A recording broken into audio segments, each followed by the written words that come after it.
आप सभी का स्वागत है क्रिस्टल ऑल स्टडी प्लेटफॉर्म पर।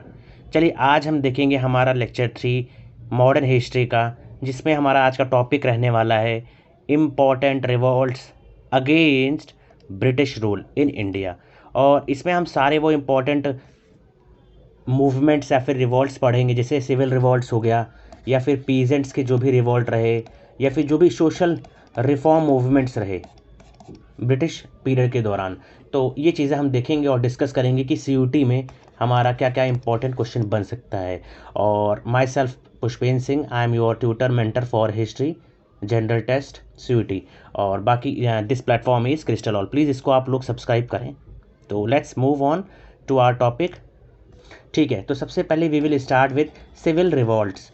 तो देखो सिविल रिवॉल्ट्स क्यों हुए बच्चों, देखो सिविल रिवॉल्ट्स का होने का रीज़न यही था कि हाँ, जो भी अनरेस्ट हो जनरेट हुआ तो कुछ गैदरिंग्स हुई और उन्होंने ब्रिटिश रूल के खिलाफ कुछ चीज़ें करी। कोई भी एजेंडा हो सकता है, इट कैन बी लाइक कि ठीक है यार, आप ही पॉलिसीज़ हमें समझ नहीं आ रही हैं, हमारे ऊपर आप रेस्ट्रिक्शंस लगा रहे हैं, तो उसके खिलाफ जो रिवॉल्ट्स हुए ब्रिटिश के, वो चीज़ें कहलाएंगी सिविल रिवॉल्ट्स। और इसको आम जनता करती है कि हाँ, ये सिविल लोगों ने किया है। तो सबसे पहला रिवॉल्ट जो आता है, देखिए इसमें इंपॉर्टेंट रिवॉल्ट्स कुछ कुछ हैं, मैं उनको मार्क भी कर दूंगा कि हाँ बच्चों ये कहीं ना कहीं इंपॉर्टेंट है, और कुछ भी ऐड ऑन होगा I will be telling you in between these slides. Okay, तो सबसे पहला आता है सन्यासी रिवॉल्ट, जो कि 1780 में हुआ और बंगाल से हुआ। बेटा बंगाल से होने का कई रीज़न रहे हैं, क्योंकि बंगाल कहीं ना कहीं one of the richest province रहा है, one of the richest province किसका, ब्रिटिश एम्पायर का। और ब्रिटिश एम्पायर का ही नहीं, मुगल पीरियड से ऑल्सो, कि हाँ बंगाल, आज का जो बंगाल है और जो पहले का बंगाल था उसमें बहुत ज़्यादा डिफरेंसेस हैं। आज के बंगाल में यह है कि ठीक है यार, वेस्ट बंगाल इज़ डिफरेंट, लेकिन प्रीवियसली वहाँ पर बांग्लादेश पूरा उसमें आता था, उसमें पूरा बिहार आता था, उसमें पूरा उड़ीसा आता था। तो उस समय का बंगाल काफ़ी रिचेस्ट प्रोविंस माना जाता था। और from the medieval period itself Bengal एक रियासत ऐसी थी जिस पे सब लोग कब्जा करना चाहते थे। तो यहाँ पर जहाँ पर रिसोर्सेज होंगे वहीं पे कहीं ना कहीं बुद्धिजीवी, जो इंटेलिजेंसिया जो होगा एक देश का, वहाँ जनरेट होता है। तो ज़्यादातर आप अगर सोशल मूवमेंट्स देखेंगे तो वो जो इनकी बिगिनिंग है कहीं ना कहीं वो हुई है बंगाल से। तो उसी में सबसे पहला आप पढ़ेंगे यहाँ पर सन्यासी रिवॉल्ट। और सन्यासी रिवॉल्ट में ज़्यादा से ज़्यादा आपको पूछ लेगा कि हाँ यार, इनमें से कौन सा सिविल रिवॉल्ट है, या फिर साल बहुत मुश्किल से पूछेगा। तो ये आपको याद रखना है। और इसको करा था रिलीजियस मॉन्क्स ने, बच्चों किया था, किसने किया था, रिलीजियस मॉन्क्स ने। ठीक है, और ब्रिटिश रूल के खिलाफ। चलिए अब आगे, और इसमें देखिए, इसमें पीजेंट्रीज को थोड़ा वो हार्म लगा तो उन्होंने ये चीज़ें करी। ठीक है, और इतना इंपॉर्टेंट ये नहीं है। मूविंग ऑन फर्दर, या कट्टा बोमन रिवॉल्ट। तो कट्टा बोमन रिवॉल्ट हुआ था 1792 से 1798 के बीच में, और इसको लिया करा था वीर पांड्या कट्टा बोमन ने। ये आपको जरूर याद रखना है, हाँ, क्योंकि आप इजीली इसको रिलेट भी कर पाएंगे, कट्टा बोमन रिवॉल्ट तो वीर पांड्या कट्टा बोमन। और इम्पोजिशन ऑफ ब्रिटिश सुजरेंटी के खिलाफ ये रिवॉल्ट किया गया था। ठीक है, चलिए मूविंग ऑन। और अब हमारा आता है यहाँ पर पाइका रिवॉल्ट। और पाइका रिवॉल्ट हुआ था उड़ीसा में। ठीक है, उड़ीसा में हुआ था, और 1804 से 1806 के बीच में हुआ था। इसको लीड किया था बख्शी जगत बंधु। ठीक है, ये इंपॉर्टेंट है, बख्शी जगत बंधु। और ये भी रिवेन्यू पॉलिसीज़ को लेके था, या फिर ब्रिटिश ऑक्यूपेशन को लेके था। अब बेसिकली सारे जो भी रिवॉल्ट हुए कहीं ना कहीं, अगर आपकी कोई लैंड है और आप उसको अगर कैप्चर करोगे तो वहाँ पर ये ऑब्वियस है कि यार वो लोग जो होंगे वहाँ पर, जो नेटिव होगा उसको बचाने का प्रयास करेगा। तो उसी में ये सारे रिवॉल्ट्स थे। और कई बार क्या थी कि हाँ, जो ब्रिटिश की पॉलिसीज़ थी बहुत ज़्यादा डोमिनेटिंग थी, बहुत ज़्यादा ऐसी थी कि रेग्रेसिव थी, तो उन चीज़ों को लेके भी अनरेस्ट जनरेट हुआ। चलिए वेलुथाम्पी। तो वेलुथाम्पी रिवॉल्ट हुआ था त्रवणकोर में 1850s के आसपास, और वही ब्रिटिश एक्सटॉर्शन के खिलाफ। तो ये भी आप लोग को सिर्फ माइंड में रखना है कि हाँ, वेलुथाम्पी रिवॉल्ट हुआ, कट्टा बोमन रिवॉल्ट हुआ वीर पांड्या के थ्रू। ठीक है, किट्टूर रिवॉल्ट, किट्टूर के नाम से ही, किट्टूर एक जगह है कर्नाटका में, तो ये आपको याद रखना है कि हाँ, किट्टूर रिवॉल्ट हुआ था। इसको लीड किया था चिन्नम्मा एंड रैप्पा ने, चिन्नम्मा एंड रैप्पा। ठीक है, तो आपको अब याद करना है कैसे, तो किट्टू, दो किटन थे, बस याद करने का ही तरीका है, एक था चिन्नम्मा, एक था रैप्पा।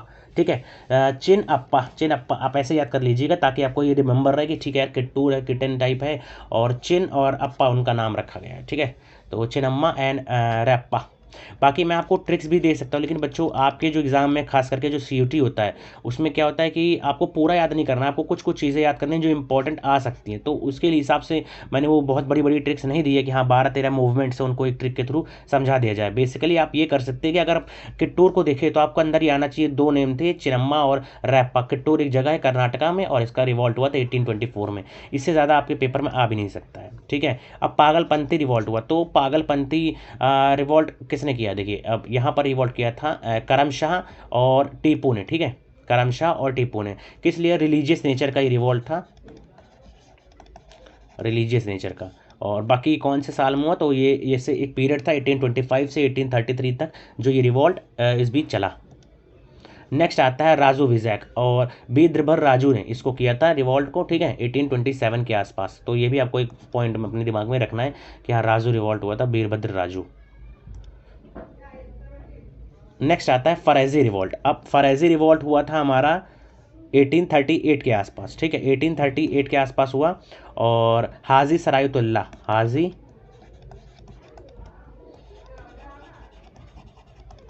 सरायतुल्ला, हाजी सरायतुल्ला और दादू मियाँ, इनके इंपॉर्टेंट ये थे कि हाँ इन्होंने इस रिवॉल्ट को लीड किया था। और इसका मेन जो रीज़न था बच्चों ये था कि कॉजेज ऑफ टीनेंट्स को, जो टीनेंट्स से जो भी ये थे कि हाँ यार लैंड ओनर पे जो काम कर रहा है उनके जो राइट्स है उसके लिए इन्होंने अपना रिवॉल्ट किया था।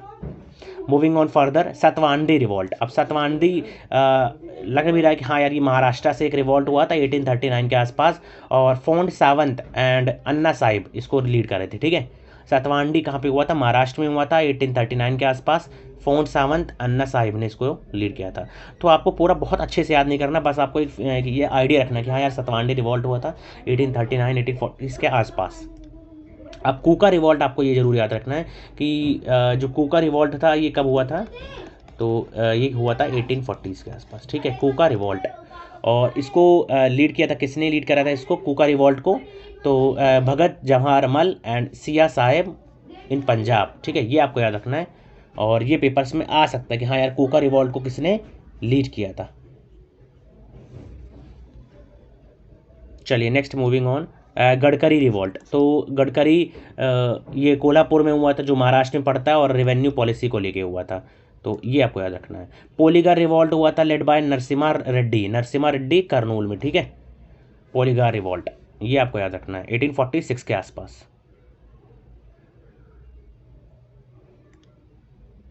बाकी इंपॉर्टेंट सोशो रिलीजियस रिफॉर्मर्स में कौन कौन आते हैं और इनको हम एक बार डिस्कस कर लेते हैं। सबसे पहले आते हैं हमारे स्वामी सहजानंद सरस्वती। तो स्वामी सहजानंद सरस्वती ने स्वामी नारायण सेक्ट को फॉर्म किया था। कहाँ पे फॉर्म किया था? गुजरात में फॉर्म किया था। और अथेस्टिक गॉड एंड मोरल कोड्स को लेकर इन्होंने चीज़ों को एक्सप्लेन किया था। तो ये आपको याद रखना है कि हाँ स्वामी नारायण सेक्ट को किसने फॉर्म किया था? स्वामी सहजानंद ने, ठीक है। और उसके बाद आते हैं राजा राम मोहन रॉय। तो राजा राम मोहन रॉय ने 1815 में क्या किया था? आत्मीय सभा का फॉर्म किया था। उसके बाद फिर इन्होंने 1828 में ब्रह्मो समाज, ठीक है, ब्रह्मो समाज का फॉर्म किया। और इन्होंने मोनोथिज्म को सपोर्ट किया था, ठीक है। मोनोथिज्म मतलब एक ही गॉड को मानो, ठीक है, मोनोथिज्म। एंड इन्होंने सती को एबॉलिश करने में एक बहुत इंपॉर्टेंट रोल निभाया था, ठीक है। ये इंपॉर्टेंट है कि सती को एबॉलिश करने में किसने इंपॉर्टेंट रोल निभाया? राजा राम मोहन रॉय ने, ठीक है। सती क्या होता था? सती होता था कि ठीक है ये बेसिकली प्रैक्टिस हुआ करते थे अपर कास्ट में, ज़्यादातर प्रैक्टिस हुआ है कहीं ना कहीं। अपर कास्ट में क्या होता था? अगर आपका husband is no more then you have to just अपने आप को उसको जला लेना है आपको फायर के सामने। तो ये एक प्रथा चलती आ रही थी, खास करके राजपूताना में ये बहुत ज़्यादा प्रचलित थी कि हाँ यार आपको जौहर करना है या सती करना है, तो वो चीज़ें थी। इसी को एबॉलिश करने में राजा राम मोहन रॉय अपना रोल बहुत ज़्यादा निभाया, ठीक है बच्चों। अब आता है यहाँ पर देवेंद्र नाथ टैगोर के बारे में थोड़ा देख लेते हैं। देवेंद्र नाथ टैगोर का रिलेशन टैगोर फैमिली से, जिसमें आगे चल के आते हैं रविन्द्रनाथ टैगोर, जिनको नोबेल पुरस्कार भी मिला था। और किस चीज़ के लिए मिला था मैं आपको बता देता हूँ, वैसे अगर आपको पता है तो आप बताइएगा। गीतांजलि के लिए मिला था, ठीक है। और कौन से साल में मिला था ये आप बताइए कमेंट बॉक्स में कि हाँ रविन्द्रनाथ टैगोर को कौन से साल में ये नोबेल पुरस्कार मिला था। चलिए कंपाइल्ड सेलेक्टेड पैसेजेस उपनिषद नोन एज ब्रह्म धर्मा, ठीक है। तो ये आपको याद रखना है, ब्रह्म धर्मा ज़्यादातर यही है, ठीक। और कुछ ऐसा चीज़ ज़्यादा इंपॉर्टेंट है नहीं यहाँ पर। चलिए स्वामी नारायण, स्वामी श्री नारायण गुरु, ठीक है, श्री नारायण गुरु। तो Narayana Guru social reformer, he was a social reformer. और इन्होंने बेसिकली ये किया कि यार जो लोअर कास्ट है, लोअर कास्ट के मूवमेंट्स को इन्होंने आगे बढ़ाया। जैसे कि एक मूवमेंट था S N D P, Shri Narayana Dharma Paripalana योगम। तो अपलिफ्ट करने की इन्होंने कोशिश करी थी डिप्रेस्ड क्लासेस को। तो ये आपको याद रखना है कि हाँ, श्री नारायण गुरु एज अ सोशल रिफॉर्मर रहे हैं, कास्ट मूवमेंट को लेकर इन्होंने मूवमेंट्स किए थे। और एस इनका एक मूवमेंट था जिन्होंने इन्होंने किया था। तो ये चीज़ अगर आपको याद रहेंगे तो हाँ यार, एक माइंड में आ जाएगा, ठीक है यार, इसको आंसर करना है। ठीक है, और बेसिकली ये केरला से थे। कहाँ से थे? केरला से थे। ये चीज़ आपको पता होनी चाहिए। ठीक है, अब आता है Keshab Chandra Sen. Keshab Chandra Sen was from the very beginning associated with the Brahmo Samaj. ठीक है, और राजा राम मोहन के साथ इन्होंने वर्क किया। बाकी इनका बहुत इंपॉर्टेंट रोल रहा कि हाँ यार देखो, जो चीज़ बंगाल में थी, अगर आपको बंगाल से आउटसाइड लेके जाना था तो यहाँ पर केशव चंद्र सेन ने बहुत अपना इंपॉर्टेंट रोल निभाया। इसी ब्रह्मो समाज को ये आउट ऑफ बंगाल लेके गए। तो ये बहुत बड़ी चीज़ थी, इन्होंने करा। बाकी इन्होंने बाद में अपना भी चीज़ें बनाया आगे आके अलग से। तो ये था, और इन्होंने मूवमेंट अपना करा चाइल्ड मैरिजेस को खिलाफ। ठीक है, Keshab Chandra Sen was a social reformer. Atmaram Pandurang. Atmaram Pandurang ये इंपॉर्टेंट है क्योंकि आपको याद रखना है कि प्रार्थना समाज को फॉर्म किसने किया था? आत्माराम पांडुरंग में। और कौन से साल में किया था? तो 1867 में किया था। 1867 में बेसिकली इन बॉम्बे। तो प्रार्थना समाज को आपको याद रखना, आत्माराम पांडुरंग। तो आत्मा की प्रार्थना करो, ऐसे आप अगर याद रखेंगे तो आपको शायद से ये याद हो सके कि हाँ आत्मा, तो आत्मा राम, राम राम की क्या करो? प्रार्थना करो। राम की प्रार्थना करो। आत्मा राम, राम की क्या करो? प्रार्थना करो। तो ये आपको याद हो सकेगा। ठीक है,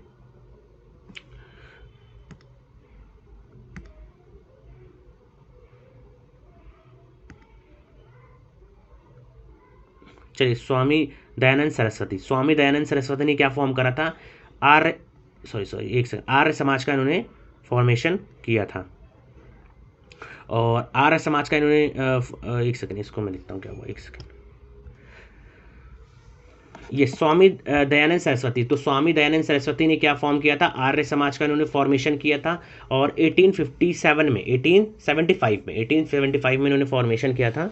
और बॉम्बे में, कहाँ से? तो बॉम्बे में इन्होंने किया था। ये आपको याद रखना है। ठीक है, और इनका जो एक इम्पॉर्टेंट ये भी है कि हाँ, इनका जो होम नेम या फिर जो मूला शंकर था, मूल शंकर, ओके, मूल शंकर था। ये आपको याद रखना है कि हाँ, इनको मूल शंकर नाम से भी जाना जाता था। और इन्होंने क्या फॉर्मेशन किया था? इन्होंने फॉर्मेशन किया था आर्य समाज का।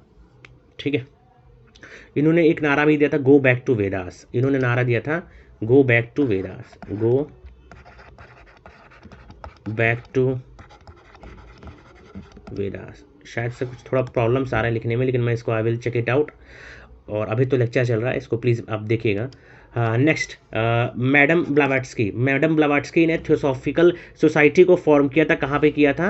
न्यूयॉर्क में। और इनके साथ और कौन थे? एच.एस. ऑलकॉट। ये आपको याद रखना है, 1875 में। ठीक है, थियोसॉफिकल सोसाइटी को उन्होंने फॉर्म किया था। और इसका एक ब्रांच कहीं ना कहीं आज भी बनारस में भी चलता है, थियोसॉफिकल सोसाइटी के नाम से। ठीक है, later on it was move to Adyar near Madras. तो धीरे धीरे बहुत ज़्यादा स्प्रेड हुआ। और यहाँ पर देखिए, ये Blavatsky and Olcott are together there, तो यू कैन सी इट। तो ये आपको याद रखना है कि हाँ, थियोसॉफिकल सोसाइटी का फॉर्मेशन किसने किया था? Madam Blavatsky and H S. Olcott. ठीक है, आर्य समाज का किसने किया था? तो दयानंद सरस्वती ने किया था। ठीक है, दयानंद सरस्वती ने किया था। और दयानंद सरस्वती ने कौन सी एक किताब भी इन्होंने लिखी थी? तो इन्होंने लिखा था सत्यार्थ प्रकाश। ये आपको याद रखना है। चलिए, स्वामी विवेकानंद फाउंडेड रामकृष्ण मिशन। ये आपको याद रखना है कि हाँ, 1887 में इन्होंने फॉर्म किया था क्या चीज़? रामकृष्ण मिशन। ठीक है, और इसके बाद 1893 के आसपास ये कहाँ गए थे? ये गए थे शिकागो में। और इन्होंने अपनी एक फेमस स्पीच भी दिया था। तो ये चीज़ आपको याद रखना है। इनका ओरिजिनल नेम क्या था? नरेंद्रनाथ दत्त। ठीक है,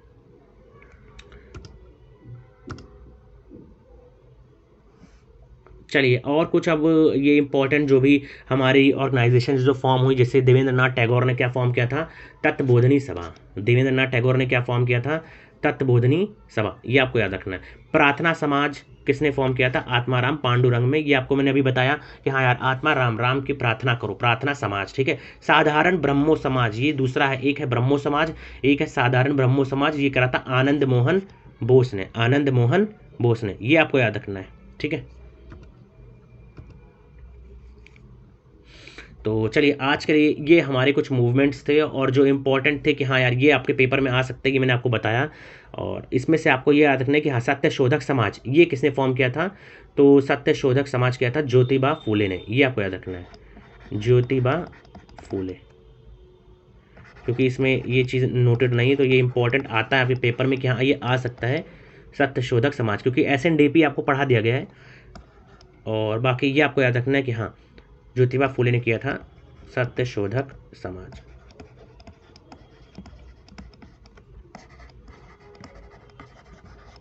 ठीक है। और अगर आपको मैं बताऊं तो एक ये भी था कि हाँ self respect movement, self respect movement, तो ये किसने चलाया था?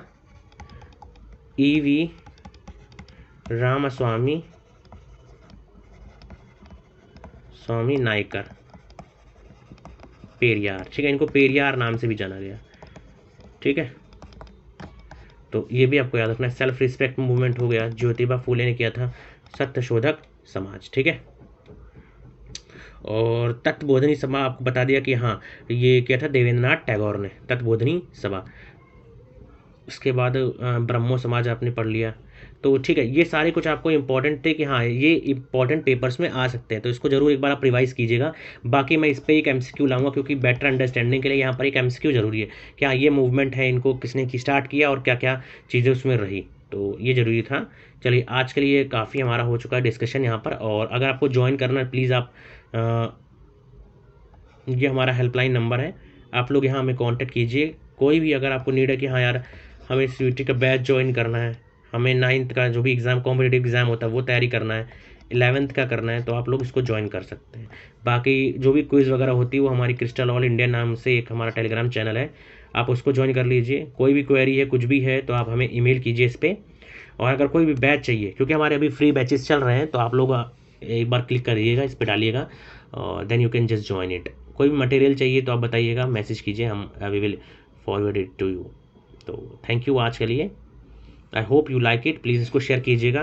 और कोई भी क्वेश्चन हो, कोई भी डाउट हो तो आप कमेंट बॉक्स में डालिए, we will try to answer it. या थैंक यू।